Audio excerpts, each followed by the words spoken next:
Hey everyone, Kaser, and welcome back to Harry Potter Hogwarts Mystery. Apparently a new encounter was unlocked, drinking tea. I can now have tea with my friends in my flat. That's great, because I think currently the only thing we can go to is, I forget what the place is called, but there's only a few friends you can do right now. Let's move on to the next chapter though. Make the hardest task look easy. While you learn more about Ruby's life and the untimely death, you return to the Quidditch forgery case. A surprising reveal from Ethan Parkin takes your investigation in new and exciting directions with the help of some former Hogwarts Quidditch players. Well, I will take it. Perfect time, too. So it's time to meet with Flump.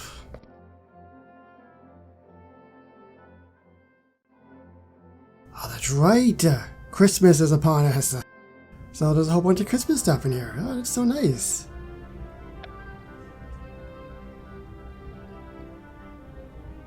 Hey Flump, this is a bit of a surprise.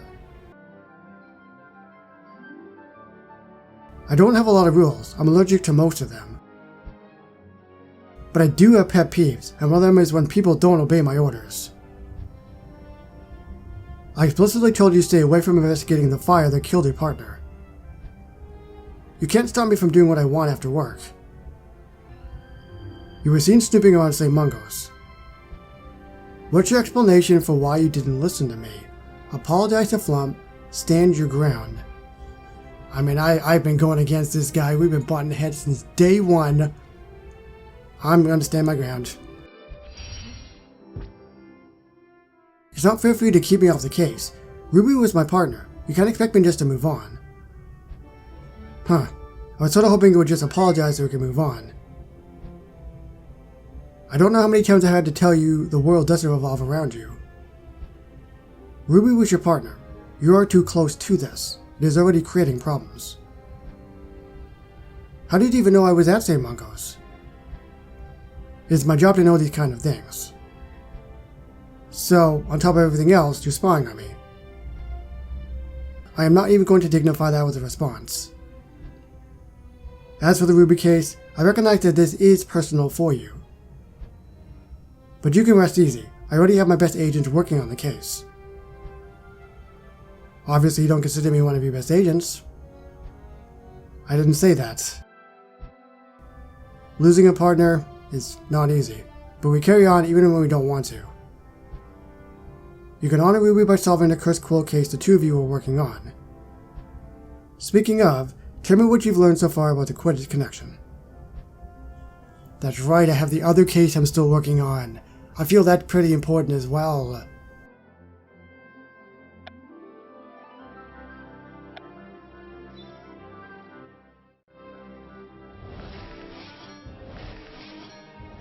Because it could be connected. The current case that we were working on with her, and then Ruby's death, they both could be connected, both cases. Or is that too obvious?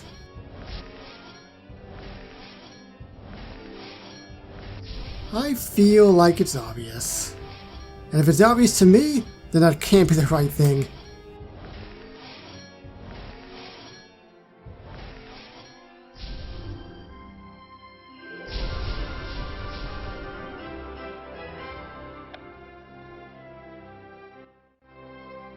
So the Quidditch forgeries were in dark pink ink, just like the checks at Gringotts. And the cursed quill theory states that there's a cursed quill out there that can record what people write. That's right, my friend Corey Hayden works at his family's antique shop and told me about the blackmailing quill.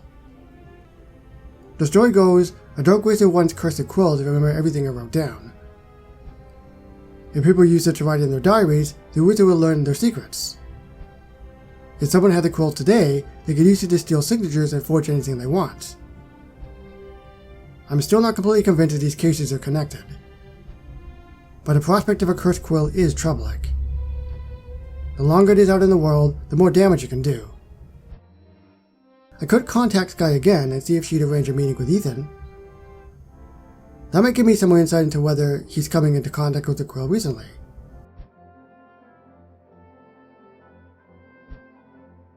Well, what are you waiting for? Are you kicking me out of my own workspace? Have I told you about my other pet peeve of people not taking a hint? Alright, I get it. I'll contact Skye and arrange a meeting with Ethan. What was in his mouth? Was that a Jamie Dodger? I still don't know what a Jamie Dodger even is. To me, it seems like a chocolate bar or something. There's her and her daddy. Hey, Skye. Hey, Casey. Hello, sir. It's Casey. We met in my second year of Quidditch at Hogwarts. I remember you, laddie. One of Skye's best mates. Chuffed to see you again. And please, call me Ethan. Casey was with me for Harry Potter's first Quidditch match. Right. I read so much about this young seeker. Caught the snitch in his mouth, did he? That's right. I thought it was brilliant. Quite a memorable debut, though Skye tells me he's had some trouble with his broom. We thought perhaps the broom might be malfunctioning. Yes, but as it turns out, they learned his broom was cursed. Blimey, even more impressive he was able to win the match. But I'm sure you didn't ask me here to give you commentary on Potter's first match. No, sir. Ethan, I heard about your signature being forged on the memorabilia. That isn't public knowledge. How did you... I work at Magical Maintenance. You'd be surprised what we overhear. And as Skye's friend, once I heard your name was being defrauded, I had to get to the bottom of it. I am already cooperating with the proper authorities. Not that I've heard much from them in a while. Dad, it's alright. Casey isn't an amateur sleuth. He may see something the authorities missed. Alright, I'll tell you everything I know, but we should hurry. If I stay here too long, I'll be mobbed by fans. Well, okay then there, Mr. Famous. I won't take up much of your time then. It certainly sounds like you have forgery on your hands, but what's this about a social club? Oh, that's something I cannot talk about. It is quite secretive, quite elite. Oh please, there's nothing secret or special about it. It's just some rich people's club. It is not. It is a safe place for brilliantly talented witches and wizards. That sounds cool. That sounds stupid. It almost sounds like a country club for witches and wizards, and they're kind of snobby. I can't believe I'm going to say this. That sounds stupid. Bunch of wizards hanging out in a stuffy club? Not cool. Exactly. Do not be influenced by Skye, Casey. She's just jealous. If you sell the club, you change your mind, but it sounds like you never will. Alright, well, I've told you everything I know. I should probably say hello to my fans. How do you know they aren't my fans, Dad? Because I'm Ethan Parkin, and you are still a rookie. Wow. Okay. I'll let you know once I find something. Good luck, my name is on the line, literally. This guy, I tell ya. He went to match 40 years ago, and it's like, okay. Don't mind him. He's been ordinary ever since the forgery started. Oh, okay. He doesn't like people messing with his reputation. Even though that club sounds stupid, it may be worth checking out if other members are victims of fraud. Then I suggest you talk to an old friend of ours. Orion Amari. Orion? I haven't seen him since our Quidditch days at Hogwarts. You can usually find him at the Hogsmeade train station around this time. He'll have all the information you need. Thanks, Skye. I head to the train station now. Orion, I haven't heard that name in quite some time as well. What do you look like now? How have you grown up?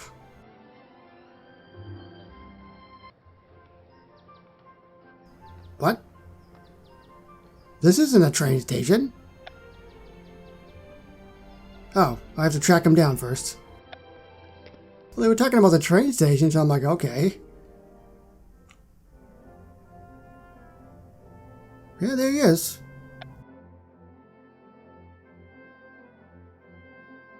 Hi, Orion. One moment.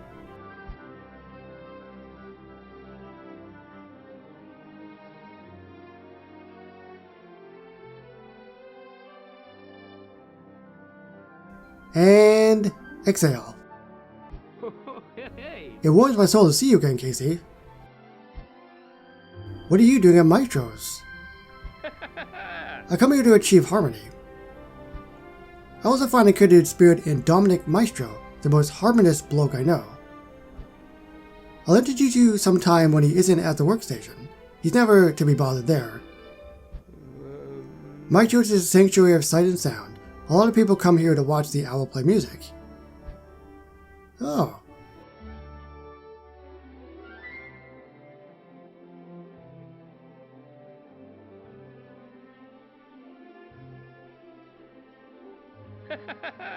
Beautiful. Maestro taught it to play all manners of instruments. Wait until you see it play the drums. But I'm sure you aren't here to simply hear an owl play a harp. Let us catch up. What have you been up to since Hogwarts? Expanding my consciousness, communicating with nature, contemplating the meaning of these stardust bodies.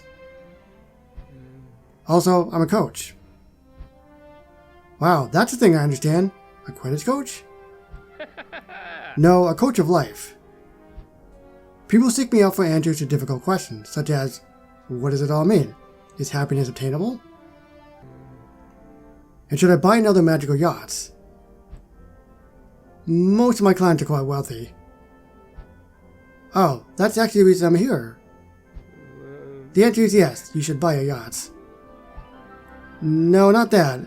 Skye said you may be able to help me with a certain social club for elite witches and wizards. I didn't take it as a type who's concerned with status, Casey. It's not for me. I got a former student center for socializing. I'm looking for something. Then you must look inward. I don't think that will help. Can you at least tell me where the club is located? That is a difficult question to answer. Isn't that what you do for a living? Yes, but it's not the right question you should be asking. You should be asking how to reach your ultimate goal. Alright, how do I reach my ultimate goal? Now there's a question worthy of my talents. Allow me to guide you towards your ultimate goal. He's one of those people.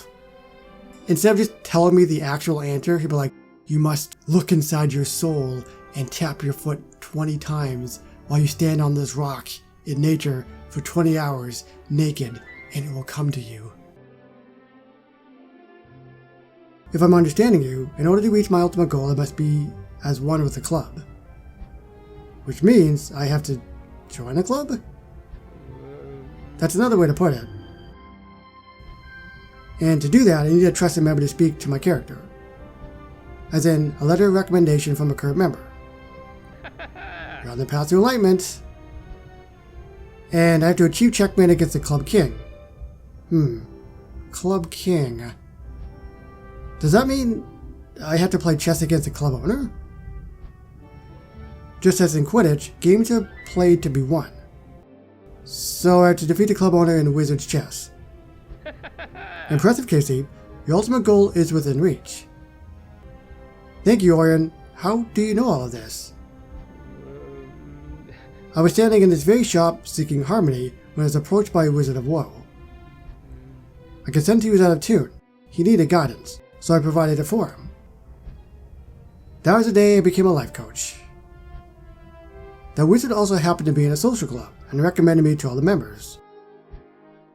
You don't happen to know where this club is located, do you? The answer is yet to reveal itself to me. However, I will offer you one piece of free advice on family, friend, or work, which matters most to you. Family, friends, work. Though this is a little bit difficult to answer, because it depends on just the current state of where I'm at in my life. Currently, it would be friends, because of what happened to Ruby.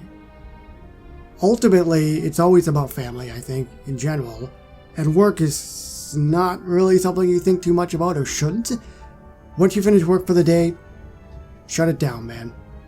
So currently, I'm going to say friends, but I think family would be the most important thing.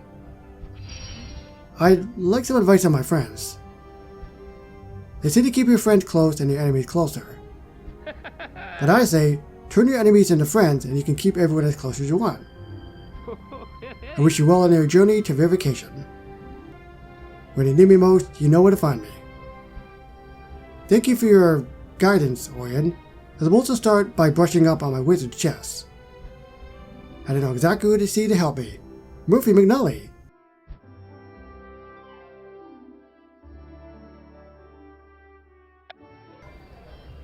Over here. Murphy, I see you're all set up for wizard chess. I'm shocked to have a worthy opponent. It's been so long. I've explained the game to Barnaby 9.4 times and he's still confused. Orion refuses to call the pieces by their proper names.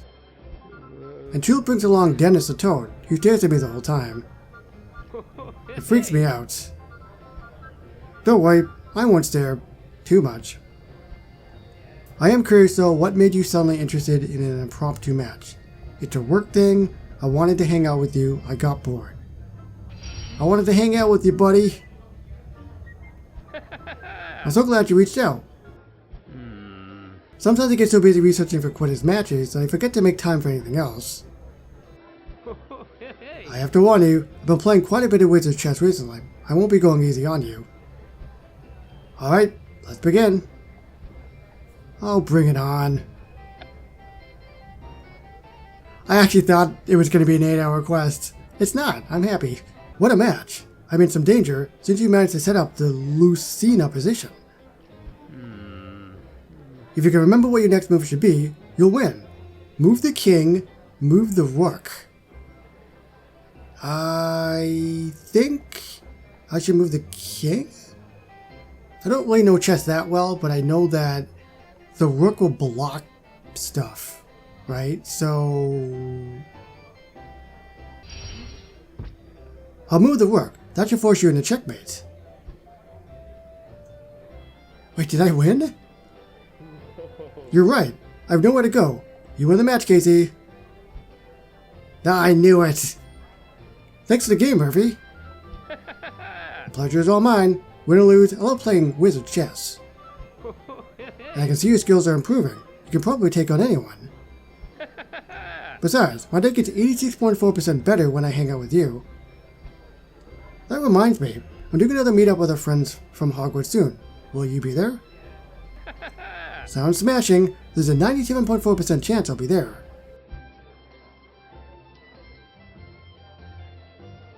Kicked his ass. So on to the Hogshead Inn. Well, it's time to meet up with our friends. I had like a 3% chance of him not showing up. Wow, look how many people showed up this time. This is the best turnout we've had yet. Our bonds from Hogwarts keep growing stronger. We've taken over the entire Hogshead Inn. Even Orion and Skye made it, two of my favorite Quidditch players. Besides you, of course.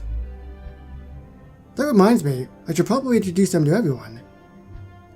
Everyone, for those who don't know, say hi to Orion and Amari and Skye Parkin.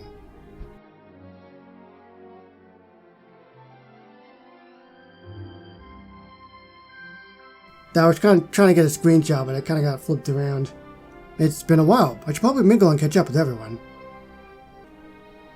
Yes, let's do that. This is going to be the 8-hour quest. I knew it.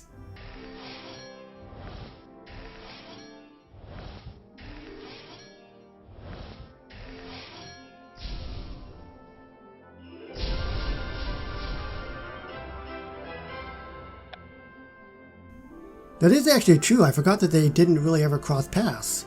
Because the Quidditch stuff was completely separate from, like, the main storyline stuff. Thanks for telling me with Orion, Skye. He's been, well, at first confusing, but then helpful. Has he been able to help you get anywhere with the social club? What's this about a social club? Nothing, never mind. I'm trying to join. Well, it's already out there, so if I just say never mind, he'll obviously have it in his mind. I'm trying to join this social club for elite witches and wizards. But you already turned down the invitation to the Slug Club. This isn't for fun. I'm helping this guy's dad with something. And it's even more secretive than a Slug Club. That sounds just like the club Wrath received an invitation to join. What? Wrath is a member? She tried to hide it from me, but if they want to make it secret, they shouldn't make the envelope so stylish. Skye, did you know Wrath was part of a club? I may have heard something. Perhaps this can work in my favor. I need a letter of recommendation from a current member. And I get the sense I won't be getting one from your dad. Not after you call the club stupid. I still stand by that, but didn't know exactly what to do next. I got in touch with Wrath. Who is Wrath? I kind of recognize the name, but I kind of don't. If it was during the main storyline stuff a long time ago, I don't remember. So fast forward probably a day and a half later, and I've actually done the chapter. Here's what happened. You'll notice I have finished all of the mandatory stuff and all the different quests and everything. Chapter tasks 3 of 3. Well, I don't know if this was for everybody's game, but it said that there were 6 quests for this chapter, and then I got to the 5th part, and it said, oh, do all this stuff, you know, the mandatory tasks and stuff to continue it. And I thought when I did that, the 6 quests would pop up, but I think it was coded wrong. It happened last chapter as well, where it said that there were more quests than there really was, and then it corrected itself when you actually got to the right amount of quests. So that's fantastic. I should have actually had this out by Thursday. It's now Saturday morning, early Saturday morning, so that's pretty frustrating. I can't even remember what we were doing. That's because my mind is awful, but oh yeah, the Witches and Wizards, what do you call it? Club or whatever the heck it is. That's what it was. Anyway, let me know down below, what did you think of the chapter and everything that went down? I wonder what would have happened if I apologized to, what's his name? Flump. Because I went against him. Would there have been more to that? Sometimes there is. Sometimes there's not. I don't know. But it would have been interesting to see what happened if I apologized to him. We'll see what happens if I actually do both of the cases. The one we were doing with Ruby originally, and then of course, maybe trying to solve what happened with Ruby's death and if there was more to it. Guess we'll see. Bye-bye, everybody.